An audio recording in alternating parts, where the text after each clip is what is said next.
Before we start today's roundtable, I want to give special thanks to Checkster, our group sponsor. Checkster has become well known in the recruiting industry by providing a platform that easily captures reference checks in the hiring process. I myself have been a customer of theirs for years. I use a reference checking tool for all of my new hires. However, Checkster has now released a new product suite called Insights. This new product suite is really what has excited me to have Checkster as the group sponsor. With Insights, the Checkster platform now covers employees from cradle to grave and not just reference checking, starting when they apply, going to offer, through onboarding, then covering their work at your company, and then to the end with exit interviews. It's an easy to use, easy to understand way of giving and getting feedback from your peers. Checkster's simple goal, to build more productive and passionate teams. Now, if this concept of getting insights from your peers regarding your work sounds familiar, it should, because that's the simple goal of this group. Connecting, communicating, collaborating. Support me, support the group. Follow the link below, recruiting.org/Checkster. This will take you to a landing page to sign up for a quick demo. If you are just thinking about automating your reference checking process, it'll be well worth your time. But I encourage you to check out the full Insights suite. I'd love to find out if you feel the way I feel about it. Now let's get to today's roundtable. Thank you everybody for attending episode 60 in Let's Talk Recruiting, where peer practitioners from across the U.S. get together and talk about various topics in our industry. Today we're going to be talking about dealing with the upward management. I always talk about leaders who have to spend time dealing upwards and leaders who have to spend time dealing downwards, or not downwards, but with their team. But today's topic is managing C-level expectations versus reality. So let's jump right into it. Again, our topic is managing C-level expectations versus reality. I just noticed as I was talking with the panelists, we have a Boston and Texas contingent today. We have Stacy Ritchie out of Boston. We have Tony Pottle out of Dallas. We have Holly Stropel, did I get that right? That's it. Out of Houston, and Matthew Liptak out of Boston. So I don't think I've ever had a 2-and-2 combination here. And I'm the one man off, I'm out of the Los Angeles area. So with that said, we're just going to sort of do a roundtable and talk about some key items that the panelists brought to the table. Again, audience members, feel free to add in the chat area. And with that said, Stacy, let's start off with you if we could. Sure. Just to give you a little bit about my background, I have a little bit over 15 years experience in talent acquisition, and mostly with hyper growth companies. So everything from working at an agency to working at a PE-backed company, Vista Consulting Group, where we had 30 software companies and we were growing in size, usually doubling the scale of those companies. And then with Google, I worked there. And then right now in my previous company, they were startups that were also doubling in size year over year. And what I wanted to bring to the table today that has really been one of the keys to my success and to my career is really understanding how to use data and metrics to create and inform the hiring progress throughout the way, and being able to use the data to communicate and also to align with the C-suite. And I can just jump right in here. So in terms of my process, what I do is the first step is to really create what I call a recruiter capacity model. And what that does is it measures the number of hires per recruiter per month. From there, that's going to turn into your delivery model, because what you're doing is you're taking your future performance and basing it off of your historical performance. So based on what we have done in the past, this is what we can expect in the future. That's super interesting, because once you have the delivery model, you'll know, okay, this is how many hires given our current team composition based on the level of experience of each recruiter, as well as the number of recruiters and the difficulty and the level of requisitions that we have, what we can deliver to the business. This is going to be used to then inform what we call the hiring plan. And the hiring plan is an overall plan that is made together with usually your counterpart in FP&A, so financial planning and analysis, or the head of your finance department. And really at that point, you're meeting with each of the department leaders to say, what are all the hires that you need to make throughout the year? In no particular order, but just what are the hires that you need to make at this point. And at that point, you get a whole laundry list of hires that are approved, of course, and then you can overlap the number of hires that need to get made with that delivery model. And so then you can sit down with your executive team and say, what are the priorities that we need to hire, and when throughout the year is the most appropriate time for those hires? Of course, a hiring manager is, we all know in talent acquisition, thinks that their hire is always the most important and most urgent, and they're not wrong in that. But when we put our business hat on and we start to sit down and think about what are the business priorities, it becomes really crystal clear that not every single position is going to be hired for at the very beginning of the year in January. So working with your executive team to plan out the hires throughout the year allows you to prioritize what hires need to get made according to the business goals and objectives. And it also could reveal where there's any gaps. So maybe you need extra staff, maybe you need to upskill your team, and it allows your executive team from their side, you know, one of the largest expenses to any business that your C-suite is going to incur is headcount. And so while recruiting wants to push so much headcount, that's actually going to decrease your financial profit because your expenses go up for all those heads. So you can't necessarily hire every single head right away. It doesn't make good business sense. In that case, what you want to do again is sit down with your executive team and go through the plan and prioritize them.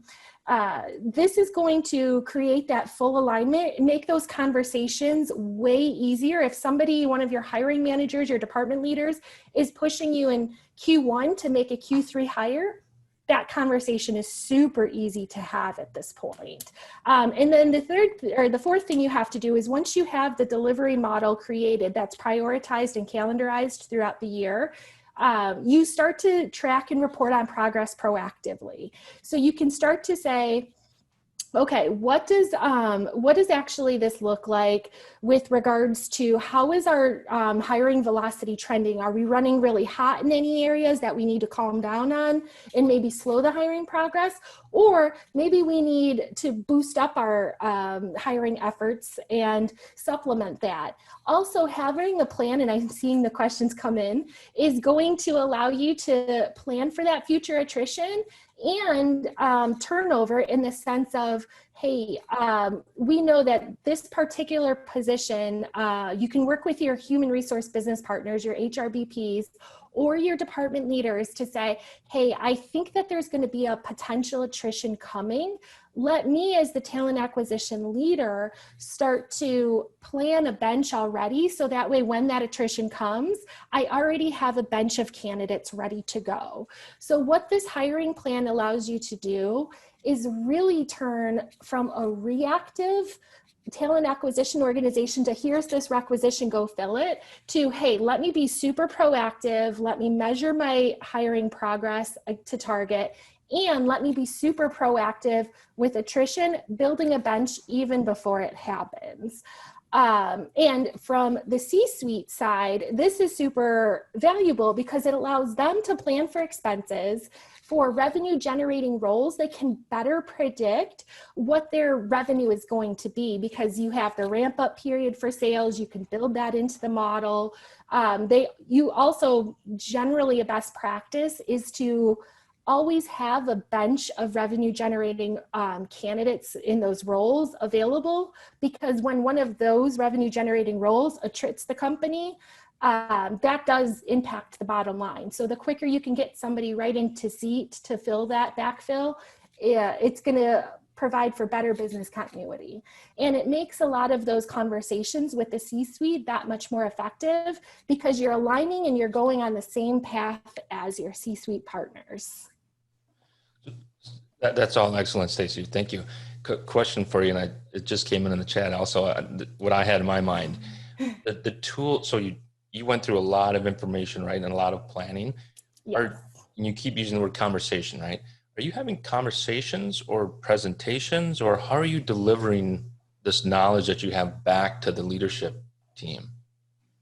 Yeah, so we create the models using a combination of both our ATS, we use Greenhouse, which we export into Google Sheets. I love Google Sheets because there's a plugin with Greenhouse where you can just export it and it's beautiful, and it's for a data nerd like myself, like wonderful.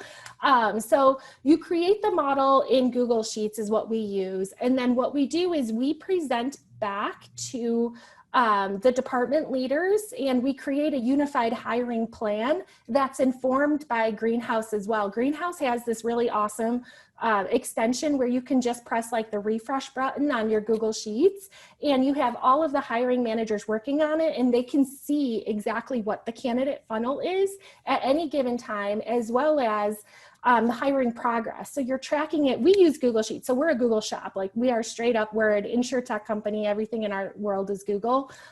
So that's how we track it. So anytime the hiring manager or department manager wants to know, when is my hire expected to get made, they can go to Google Sheets. If they want to know what their specific open role funnel looks like, they can go to Greenhouse, our ATS, and it's a completely transparent process. So that way everybody's kept on the same page. However, we do sit down, and our talent acquisition team does meet with our C-suite, our CFO and our CEO on a monthly basis, and we present back our hiring progress, our challenges, and our wins, as well as forward-looking priorities. We always close out the meeting with what's our forward-looking priorities.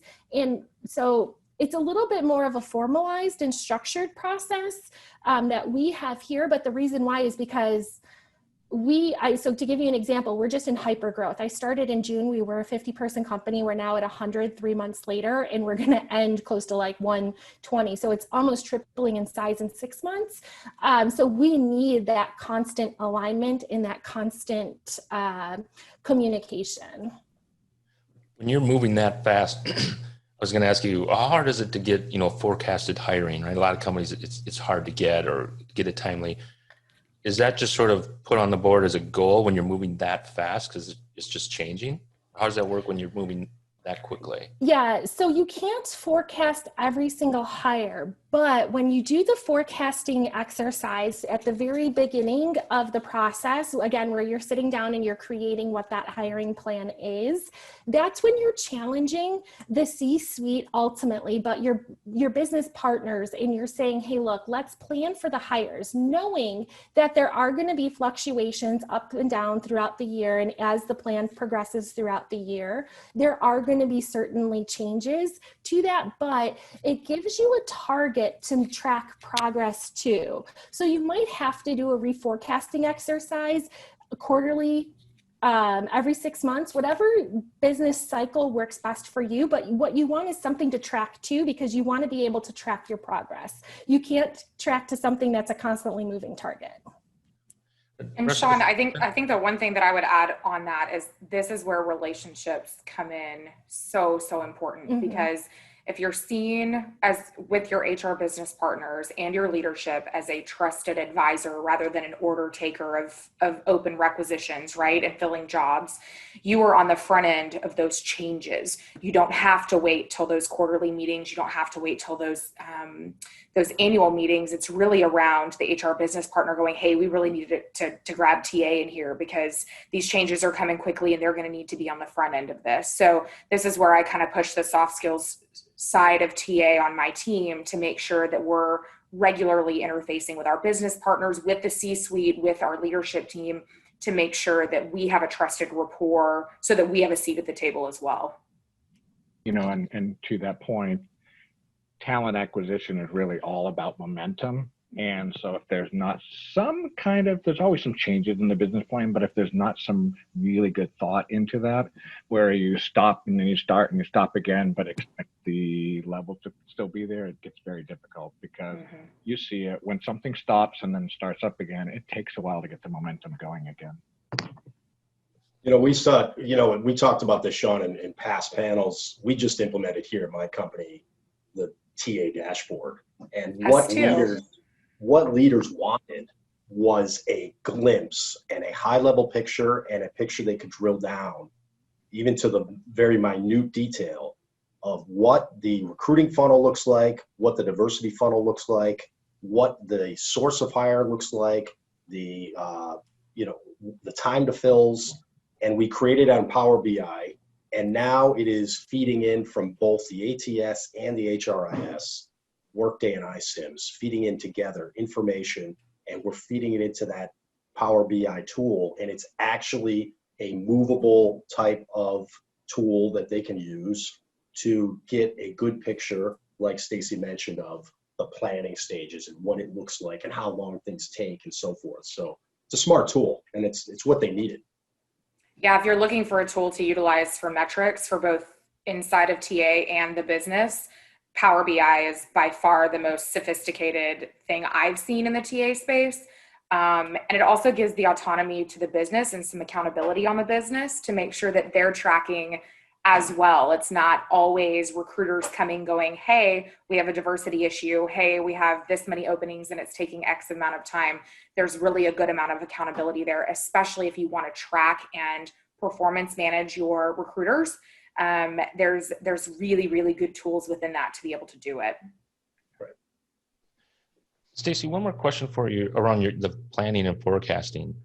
When it comes to, like, so you're planning your strategy and reactions to the company's higher needs, but when it comes to getting budget for your team, do you have like an ideal, hey, based upon my forecasting, this is how many recs we're going to be getting, you add in your backfills or what have you.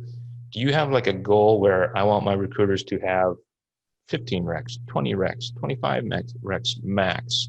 Do you factor in your recruiter headcount into that forecasting? Yeah, absolutely. And that's the beauty of the recruiter capacity model, because, for example, this year we're going to hire around 80 to 90 positions. Next year, we're going to be hiring around 150 positions. And so the question, that you can pose to your C-suite is, hey, look, this is the gap, right? Like at this number of recruiters with our current skill set and our current capacity, this is what we can deliver. Now, knowing what we have to deliver next year or in the future, there's going to be a gap here. And then as your TA leader, here are a few different options. Maybe it's bringing in contingency sourcers or recruiters. Maybe it's hiring full time, or maybe it's, do we really need these roles? Let's sharpen our pencils a little bit.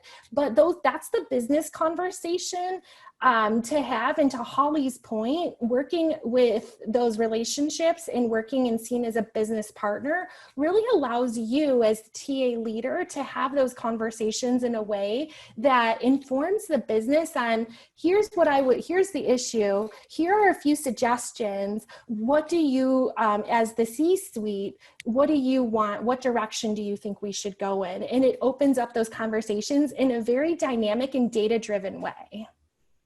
It's always really interesting to kind of put here, if we're going to go from 90 positions open this year to 150 next year, here's what you're going to give up if we don't increase resources on the TA side. And a lot of times that means candidate engagement, time to fill goes up, candidate engagement goes down, communication isn't as effective and efficient, things like that. It's always interesting to put that in front of leadership and say, what are you willing to kind of give up? And what I have found in my experience is company reputation and performance isn't one of those things.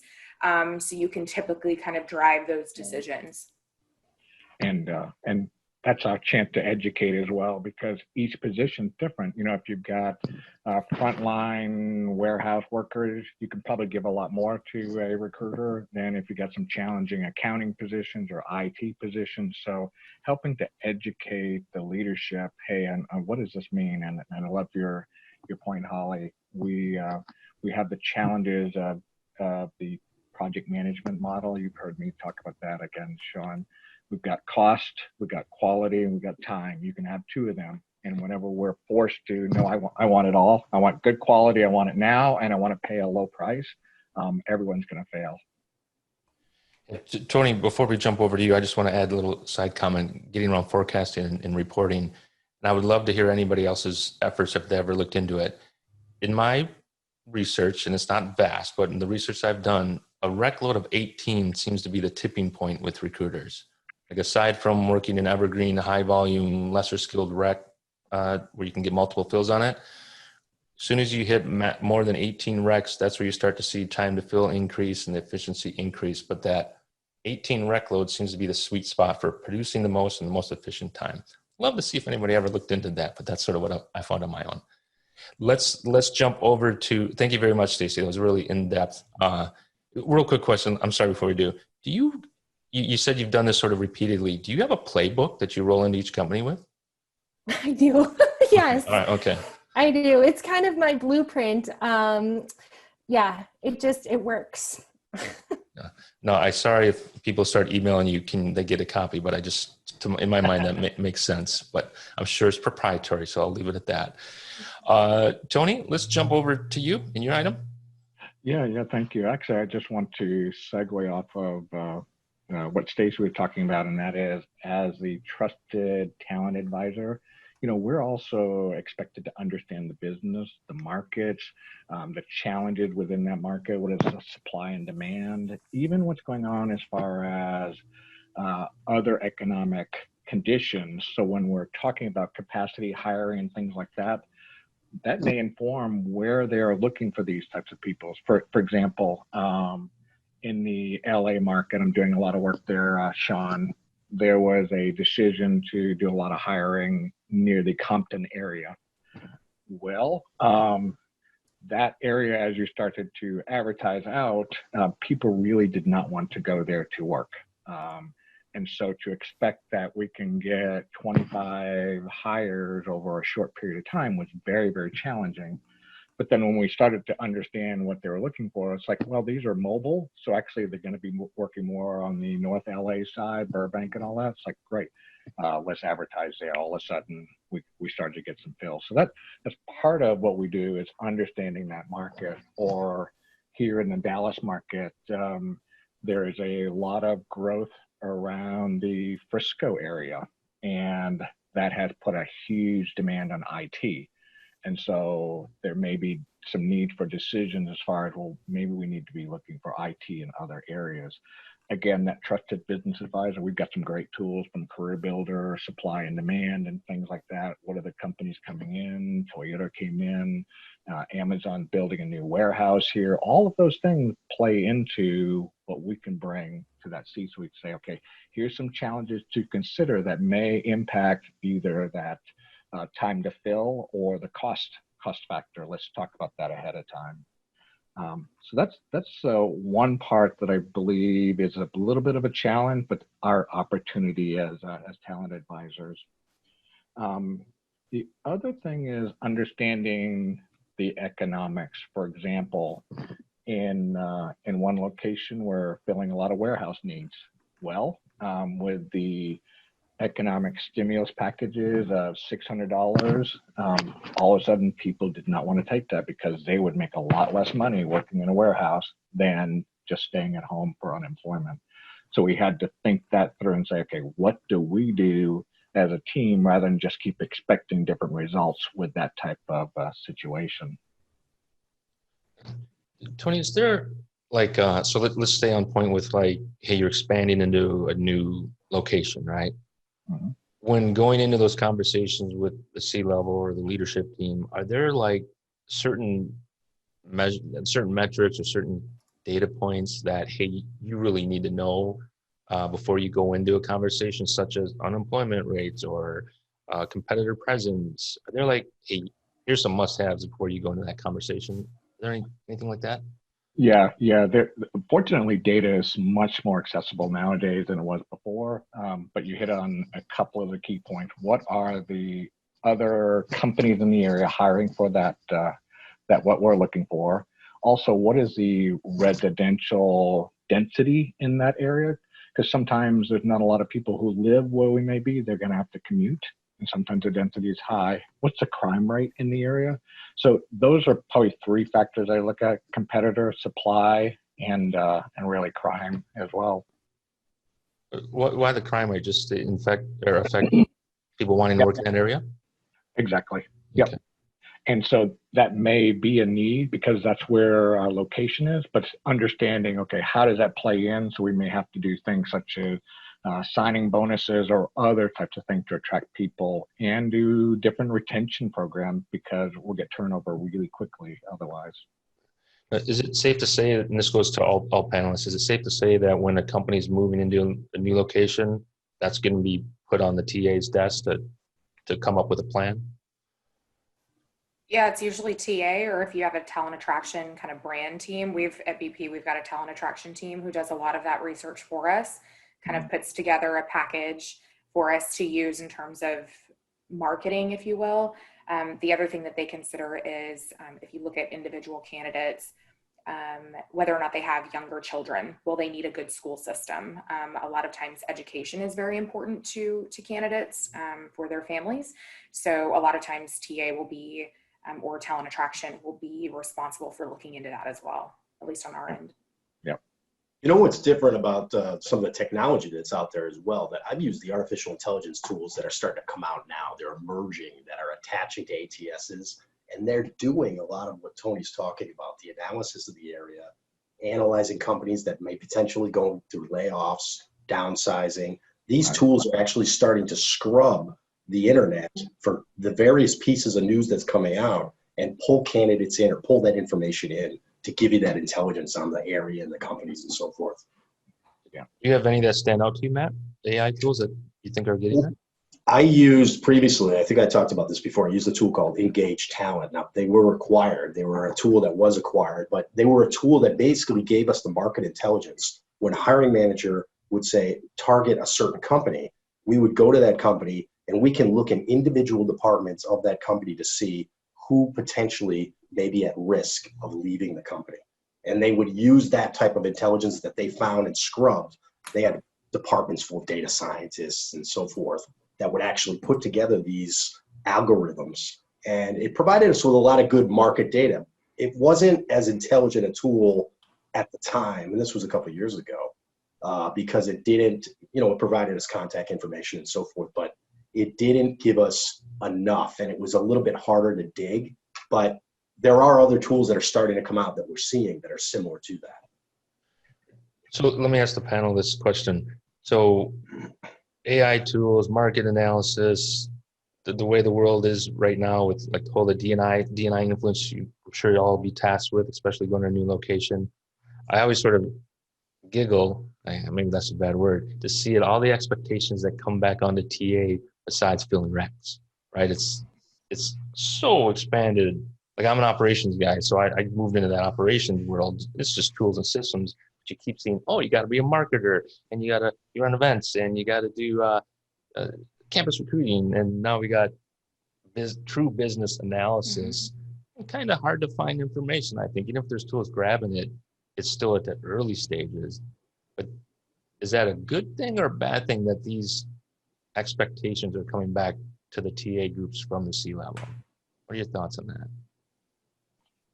I think it's a huge opportunity for TA. I always say that pressure is a privilege, stress can be destructive, but pressure to perform in all these different ways of, being a marketer, being a researcher, being operations and systems focused, and by the way, also recruiting, right? That is a privilege, and that shows how important talent acquisition is becoming. And the C-suite is in a lot of ways waking up to the fact that no longer are we relying on product differentiation as much as we are on our competitive advantage being our people. I completely agree. I think that I think it's fantastic that we are no longer just filling recs, right?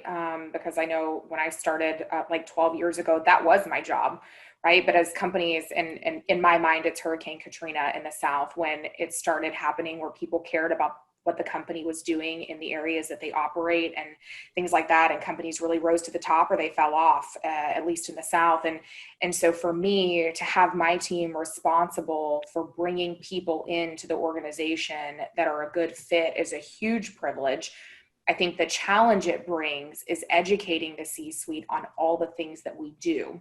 And when they start to talk about, you're not filling my job fast enough, or I want to see more people. It's really like our responsibility to go, okay, great. 20% of the time we're on LinkedIn sourcing candidates. 80% of the time we're doing all of these other things to make sure we're building pipelines and assessing talent and knowing the business functions we support and keeping track of data and metrics, all of these things that are now within our scope. So it does come with a challenge of education, but I think it's fantastic that our teams are responsible for so much for a company. I think that it's important to know also, to play off of what Holly was just saying, that TA now has a seat at the table. It has a seat at the executive table, not just an arm of HR, where we have a voice in the way and the direction the company is led. And I think that it's something to say about the CEO getting to know the TA team. And I make sure that I get to know that CEO as much as I can. And I've worked in larger companies where even the larger companies, that CEO does get to know TA and has an appreciation for TA. So I think it's definitely something to say about that nowadays. And do you think we'll see a major in universities for recruiting or talent acquisition ever? Maybe. I think you've got org design, so organizational psychology already. And organizational psychology, if I get a candidate like that for my team, I'm in, because they know internal talent, org design, all that kind of stuff. It's a fantastic major. So I definitely think we're going to start to see that direction. That's interesting. One more thing to add on to the complications of being a recruiter is yesterday it came up in our discussion around, with so many companies and so many roles moving to remote, now you have to be able to factor in comp based upon where people are living or working. And it could be a different time with each candidate if we can work remotely. I thought that was fun. It's just another problem to be solved in recruiting, and do it quickly, by the way, quickly. Right. Right. Hey, excellent. Thank you very much, Tony. Holly, let's jump over to you and to your items. Yeah, so just a little bit about my background. My history is predominantly in oil and gas. I spent a good amount of the first 9 years of my career with ConocoPhillips, a very large major, and then spent about 4 years in retail at Academy Sports and Outdoors, for those of you from the southern half of the country, and then back to oil and gas energy, which is where my passion lies. So now with BP, most of my career has been with university relations and early careers folks. So, that attraction piece that we were talking about earlier is a huge part of the differentiating piece of marketing for recruiting. And then just in the last 4 or 5 years, really taken into experienced hires. And that is what I currently do at BP. I lead our experienced hires talent acquisition team for the Americas and South America. So yeah, the topic that I kind of wanted to hit on is, we talk a lot about data, a lot about metrics, because it lands very well with the C-suite. When you start talking numbers and data, it's super, super easy to get your message across. Typically, what I like to make sure that the C-suite does not forget about is the art of recruiting, not just the science, and really understanding that the people who sit in these seats and are truly passionate around talent acquisition, they are able to not only make sure that we can explain the reason why we're spending X amount of dollars on LinkedIn recruiter seats for, 25 people in the US a year, which is ridiculous, but also using HireVue and using all of these talent tools, why we justify that. But then also, we are a trusted advisor to their business and on what good talent looks like. And much of my time from a development space as a leader in TA is developing my team to develop those relationships with the C-suite themselves. I don't have to be in the room all the time. What I want to do is facilitate their relationships with these leaders, so that the leaders, I think once you get to that level, it's the politics that happen, right? You have to call the next person in line, and then they have to call their person, and their person calls this person, and all of a sudden the recruiter's alerted, right? The relationships that I want my folks to develop is a relationship where the C-suite can call, hey, recruiter, just wanted to check in on my requisition. Are there any better candidates, et cetera. The last piece is dispelling the purple squirrel myth with hiring managers across the board, but it seems to become more prevalent up at the higher level, specifically the C-suite, is we've all heard it as a recruiter. Let's just see what else is out there. We got a really great person. I'm totally sold. Let's just see what else is out there. And what I expect and what I hope happens with my recruiting advisors is their ability to push back and say, why are we waiting? We're going to lose this candidate. This candidate is going to go away. And then we're going to be back at square one, and you're going to be frustrated with how long it's taking the rec to close. So in addition to data and market insights and things like that, really what I find important and what I have found important are the relationships and the trust that's built with the executive team. A quick question for you around, I like that phrase, advising capacity, and sort of getting your team upskilled and getting the respect of the C-level and leadership team.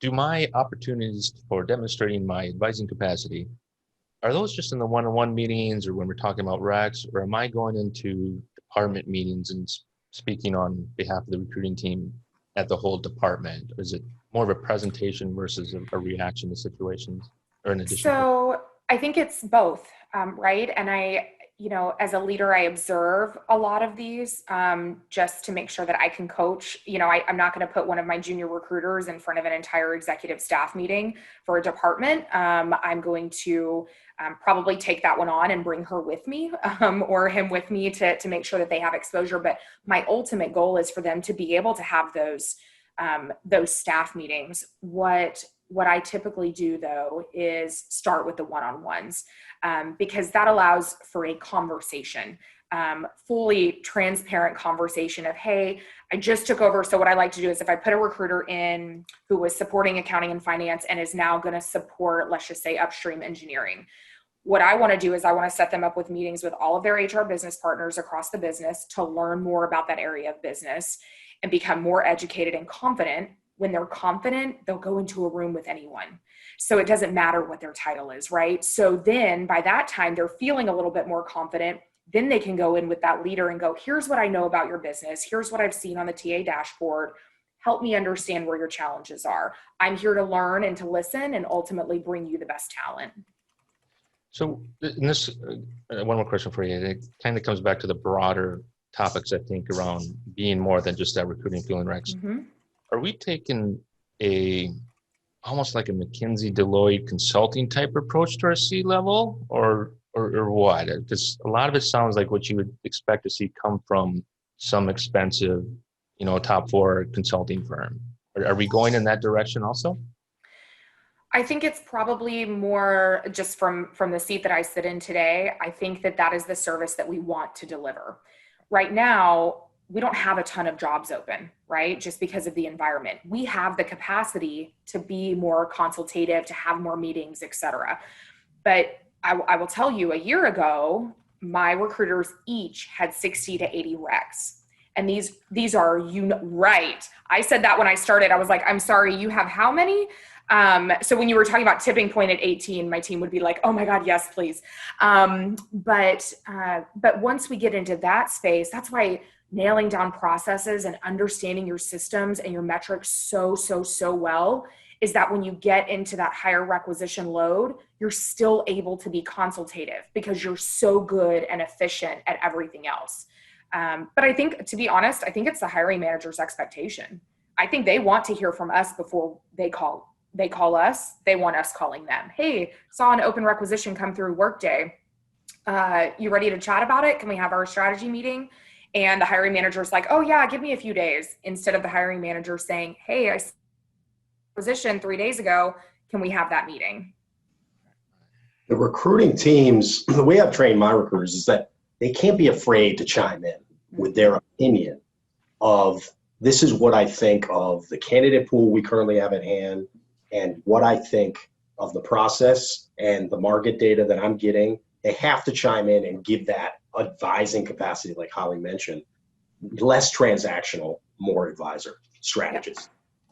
And, also that's our opportunity to educate that hiring manager on what are the standards that they're looking for? What are they going to be interviewing for? Because if they're not comparing the candidates against a standard, that means they'll just compare against a group. And then what you may get is, yeah, the best candidate in the worst group, and you still miss the mark.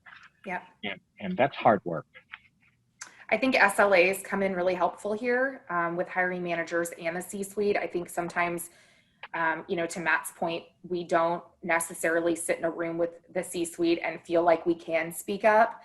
What SLAs do is set the expectation of help me help you. That's ultimately what recruiters are doing, right? Help me help you. Respond back to me when I send you 10 candidates. Don't wait 2 weeks to review them, because by that time they've probably all got jobs. So setting up front with your leadership, with an entire staff and direct reports of, here's everything I'm going to do for you. How you can help me is response time, communication, etc. Holly, are your SLAs formalized, or is it more of guidelines? So full transparency, they're not formalized yet. That's when I started. I was literally told we don't do SLAs. And so I've spent the last 6 months going, we'll just call it an accountability report instead of an SLA. And that's what we're doing. So we're rolling it out next month. That's funny. I like that. Yeah. It's all about vernacular sometimes. Yeah. If anybody's out there who's interested in like how the consulting firms work, there's a guy on YouTube. He's out of, I want to say Germany, somewhere in Germany.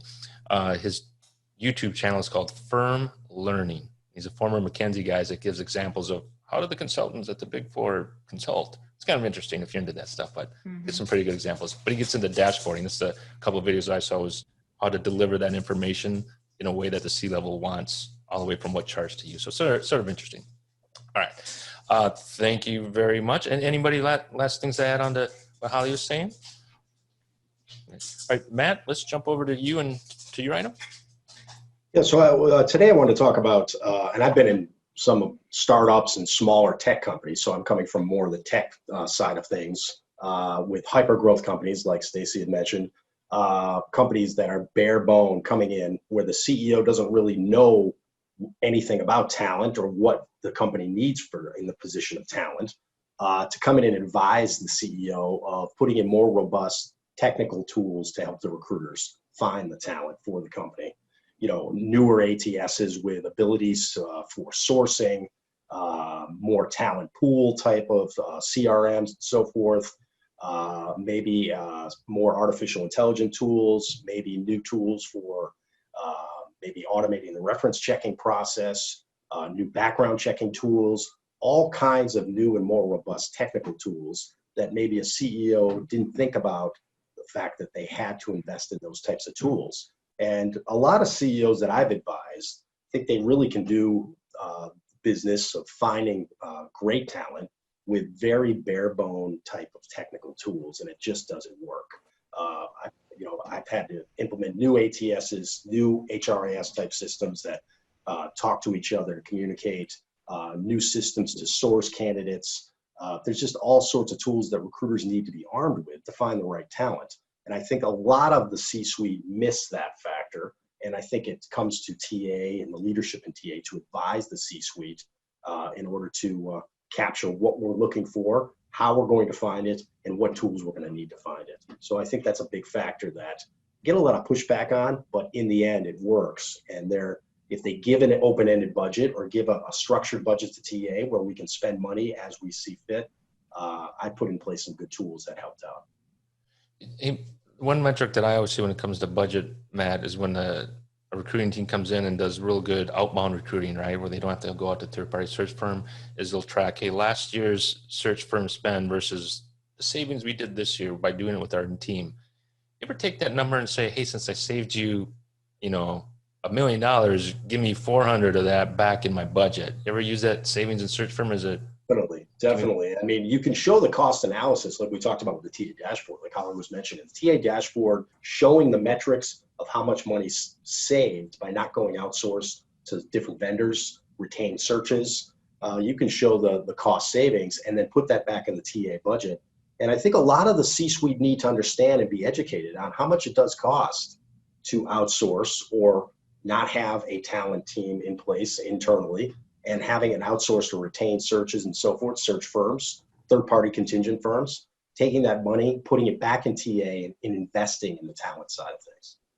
Yeah, you've got a lot of C-suite folks who at that level typically move companies regularly at that level, and they bring their preferred search firm along with them. So the first call within, a month of their employment to TA is, hey, please work with X, Y, and Z on filling my role. And as a TA leader who has 9 capable recruiters to fill this role for free, essentially, instead of $120,000, it's our responsibility to say, hey, give us, and I have a model where I say, give us X amount of time before we escalate to spending dollars on marketing. Then kind of that third or C option is outsourcing to agencies, because ultimately it is so incredibly expensive. Does anybody ever do this trick? If a manager does go around the TA team and then goes to a search firm, brings in that hire, do you look that name up in your ATS to see if they're in there? That's great. I told you so. I've been in a couple of companies that did that. Just if you would have told us about this wreck, we could just pick up the phone and call them and see. Yeah, interesting. Matt, we got a question in the chat. The question is, what are your must-have tools around sourcing, recruiting, and reporting? Well, let's just say you had a medium budget, so not a large, not a small, but a medium. What tools are on your tool belt?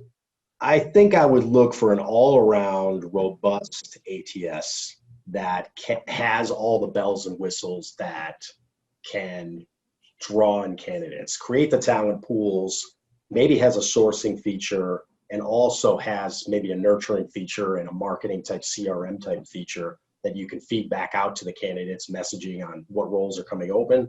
But 9 times out of 10, LinkedIn Recruiter and your sourcing tools are going to be the big ones. I mean, you could scale back that ATS and put more money into a big tool like LinkedIn Recruiter to actually save money and cost and sourcing.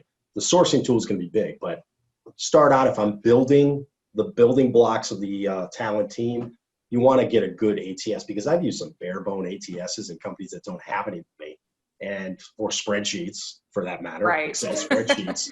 And for that, it's just, that's the way the company is. And they will never have that type of money to invest in an ATS that such as, Taleo or iSIMS or something like that. So, but yeah, ATS is where I'd start. Workday is fantastic if you do Workday recruiting. So we use Workday at BP for HR, but we don't have it, the recruiting module. We did an Academy, and it is so seamless. It's an ATS, it's a sourcing tool. There's pipelines, there's CRMs. I mean, there's everything in Workday recruiting plus reporting. The reporting is pretty good. So Workday, in my experience, has been really, really well utilized. All right, Holly, you're the first person I've heard rave about Workday recruiting. Well, and I'll tell you why, because I was there for the implementation at Academy, and it was a hot mess. And after a year and a half of working directly with Workday to customize, we finally got it to a point where our recruiters were excited about it, because they were able to modify kind of our module to fit our process. And so that, if you would have asked me at the beginning of that implementation, it wouldn't have been these words. I will say they have come a long way. I remember a Yes. few years back, I got a demo where they couldn't parse a resume into it. I'm like, call me back in 2 years. Right, exactly. Well, we're at that 2 years now, so. They've come a long way, I think. They've come a long way. Tony, were you going to say something? Yeah, because I saw their question there about what other tools besides LinkedIn Recruiter, because it really depends on the role itself. Because, for example, again, if it's a frontline, warehouse, manual labor type of position, you won't typically find them on LinkedIn Recruiter. Indeed's an incredible tool when it comes to that. I also like Career Builder a lot when it comes to that, because they actually give you all the contact information, so you can go through that rhythm of text, call, email the person. And ZipRecruiter has been a great tool as well. I would add around ATS as like a prerequisite should be a good API program, just to tie in other systems. Because absolutely, getting back to the BI type tools, whether it's Tableau or Power BI or what comes out there, your business group is most likely going to decide your BI tool. So it's a matter of plugging that into whatever ATS is probably the way to go. And kind of to everyone's point, and Stacey, you're getting away with Google Sheets. It's probably for a limited time if your company continues to grow, right? But if I come back to, hey, whatever reporting that we're going to do to the C-level, that has to be in the way that they're used to getting it. So it's not about going into JobBite to see the dashboard in JobBite. That leadership team, if they're getting their business information in Power BI or Tableau or whatever, that's what we got to get our information in that look and feel to it. And hopefully you'll get a resource to help you along the way, which is probably the biggest hurdle to get.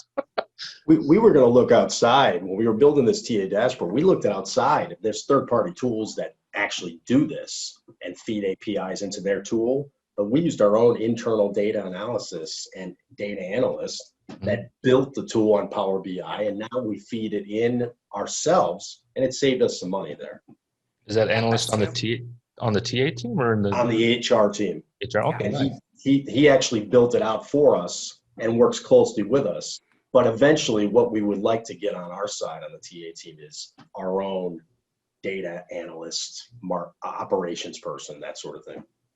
Yeah, one of my grievances with Workday, to give the information out, to give it to whom you need to, you typically, well, I'm not gonna say typically, but from my experience, there's a layer of consulting teams, probably a small firm, and all changes go through them. Hopefully you can get on their to-do list. And if you don't, you don't. So you got to figure out another way. But it comes back to that, the art of TA and management and getting what you need, however you can get it, if that's what you need to deliver. All right. Hey, we went a bit over. Thank you, everybody, for having this conversation. I thought it was another really good one. Any final thoughts or comments that you want to drop in there in regards to managing your C-level expectations? I will share, I just want to leave everybody with a horror story that I don't want anybody on this call to ever have to live through. And it was just, I think, a perfect conversation for this chat here is I was presenting to our executive level, and it was about getting resources and things like that for the TA team. And my CEO in the middle of the meeting turned to me and said, if we're talking about feelings, we're going with mine. If we're talking about the data, that's a different conversation, Stacy. So I don't want to hear you talk about your feelings. And I'm like, whoa, okay. So just keep that in mind when you're talking about this with your C-level executive. You want to talk about the data, not necessarily the feelings or what you think should happen. We're talking about the data here. What does the data tell us? Let me put a cherry on that one. I had an experience where the CHRO was in the C-level suite, and sticking with the data, the CHRO would text the VP of talent, who I was directly connected with, and he would text me, she needs this. And then I would give her the data back to him, and he would text it back into her so she could have it real time in the conversation. So she, to your point, had the data. I thought that was funny. Yeah, we always had, before the board of directors meetings, we always had this, that 48-hour scramble of data, right? So that you can provide the most accurate data to the C-suite to get it going. And before we had implemented all the KPIs for our team at Academy, we didn't have that kind of data. We didn't track it. So leadership, myself and several of my peers were literally like running around like chickens with our heads cut off, trying to find all this data. And it further kind of solidified the need for consistent reporting and metrics, whether they ask for it or not, because really all you're doing is after you implement, when they come to you with those requests, you literally go into the report and update it from a few days ago. It's not a run around like crazy circus exercise. So it was always fun right before board meetings. Excellent. Any other final comments, or are we good? I would say that anyone that is working with the C-suite, don't be afraid to voice your opinion and share your thoughts with that C-suite. I think a lot of recruiters are afraid of the C-suite or don't really have interactions with them enough to share their thoughts and opinions. And I felt like knocking on the door of the CEO's office, CFO, the CMO, to give them market data and educate them on the way and style that you work and your team is going to work to find the talent. That was a big piece. I have one quick thing as well. What I'm hearing all around is we truly own that business. When you own that business, you have a whole different level of confidence. Even with the data you're looking for, does it mean something to me? And with that ownership, now we're not order takers, and people feel that. Yep. It'll certainly be interesting to see how we move into 2021 with, we talk about opportunities on how TA steps up and manages opportunity. 2021 is things go back to the way they were. All right. Thank you very much, everybody. Great conversation. Really appreciate it. With that said, I'll let you all go and I'll talk to you soon. Thanks a lot. Thanks, guys. Bye. Bye. Bye.